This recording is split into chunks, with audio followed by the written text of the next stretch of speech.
deteriorate from the hotel experience, but what they feel, like the aircon system, the hot water they use is from green and sustainable sources.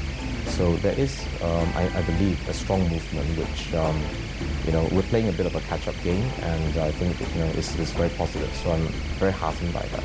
So thank you so much for Thank you so much. the time we have. You've done a great job here. Okay, we shall take a quick break. We'll come back after this. More on Realty.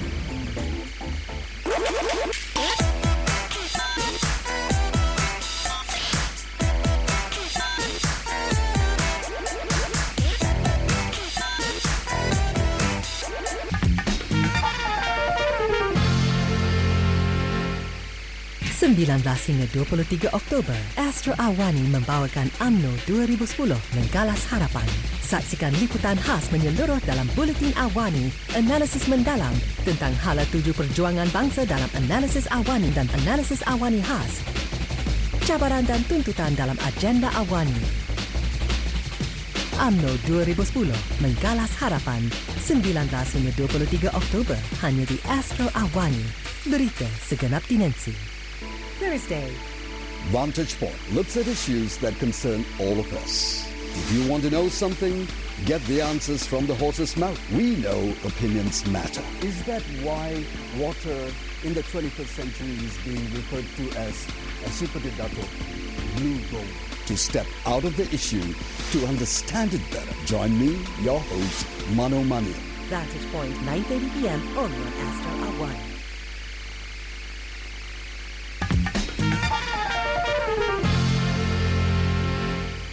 Okay, thanks for tuning in on this last segment on In Reality with me, Linawati Adnan. This segment, we are going to sum up the whole green theme for this episode by showing you how easy it is for you to take this whole green effort at home. So come with me as we talk about green effort. Hello, Matthias. Hey, Lina. Hi. Good to see you. Good to see you again. Thank you for making the time. Okay, so you voted as the greenest person on planet for 2008 from Germany, and you come here in Malaysia. So you have implemented a system at the place you've lived before, and hence we are here to discuss that. Great. So what would the system be? What do you have for us today? Yeah. First of all, welcome in the Seri Raja Chulan condo. We actually were looking at how can we make recycling happen in our condo. My friend Gregor, who originally comes from Denmark, he had already implemented a recycling system just on his floor, and he tried to encourage people to join in.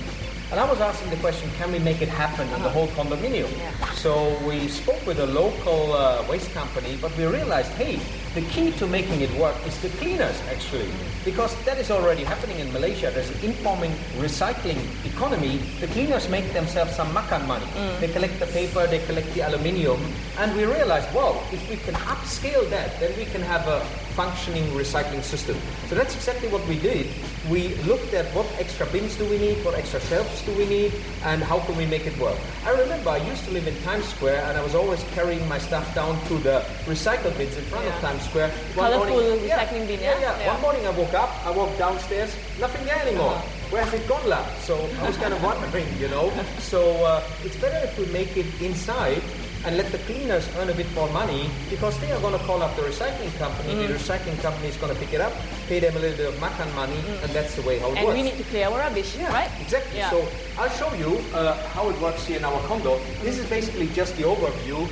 This is on every trash room in the whole condo. We have basically a shelf here for the paper and cardboard, then an extra box for batteries and CDs, and then this is the key bin for the recyclable cans and the bottles. Let's open up the thing here and show it to you.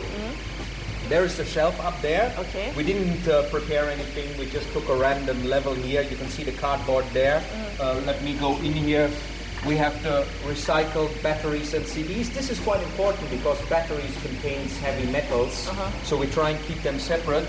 And then down here, That's that bottles and cans bin. this is for the bottles and the cans. Now, to implement this cost about 700 ringgit in the whole condo. And you can see here, people have put the aluminium cans in there, the glass bottles and the plastic bottles. And this is going to then be separated by the cleaners. And later on, they are going to sell this to the recycling companies. So it kind of works by itself.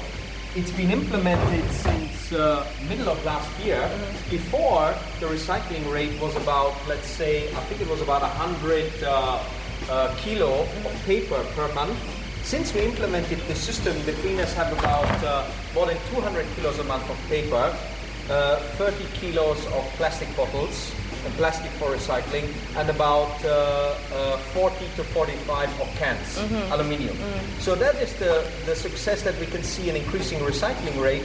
We even did surveys with the condominium residents here, and they're all very happy and excited that we are doing something practical to help Mother Nature. Right? So before you implemented the system, this whole garbage little room was filled with just one trash bin? Just the one normal trash bin, and people were throwing everything in there. Okay. Unless they were doing some little recycling themselves, or they were carrying it to the floor where Gregors was living, but not a lot of that was happening. The cleaners were collecting some things, but if people put it all in one trash bin, the paper gets contaminated with food waste. Now people keep it separate, and it was easy to get the residents on board, much easier than before. It's kind of working by itself. Yeah, but it's not something new, right? It's been the thing that we do every single day, throwing out rubbish. It's just sorting them out to make this world a better place to live in. Yeah. So, okay, this is one of the efforts that we can do at home. But how do you address the concern over people thinking that, being green and helping the environment is all about, forking out that money and buying this high technology stuff for their home, but they don't really actually have that green lifestyle. So how do you address that? I think the big opportunity for everyone out there who is listening today is you can make money by going green. Look at your electricity bill. How high is it? Water, there's a water bill. These things are practical things. Another area where we can save huge amounts of money is often we buy stuff that we don't need. Yeah. And then the stuff ends up in the waste bin. So we can save a lot of money by becoming more energy efficient, by preserving water. And energy and water will go up in price in Malaysia, plus by buying less of the things we don't actually really need. So going green can be very good for your pocket. Yeah, it's not just about burning a hole in your pocket, yeah? Okay, you've been all over the world. So how do you compare the green effort here in Malaysia as to our neighboring countries, say like in Southeast Asia? Yeah, I think Malaysia is making significant progress. I see more and more green events. I see more and more green initiatives, green exhibitions. The government is promoting green technology as a new way of generating economic wealth for the future. Because essentially Malaysia has been about extracting what Mother Nature has developed over millions of years. Yeah. Oil, gas, timber, and the time is coming where you can't sustain that anymore. Malaysia is going to be a net importer, so we need to shift. It's actually for the wealth of the Malaysian people it's important, but as well, a lot of these events are happening, but sometimes I see a lack of consistency, a lack of shifting your own way of life towards a greener lifestyle. People might go to green events, but still they have a gas-guzzling car, they have a massive energy bill, they might have one family, parents and one child living in a house that can host 10 families. So we need to look at less is more. Do you really need such a big car? And how Malaysia compares with neighboring countries, I think a lot of efforts are going in the right direction, but we need to notch it one notch up, and we need to move away from, just short-term solutions. All right, that's perfect, Matthias. Thank you so much for your time. My pleasure. There you have it, Matthias Gelber, the greenest man on the planet for 2008. Like Captain Planet say, the power is yours and it's in your hands, so take control over it. With that, I say see you next week on In Reality.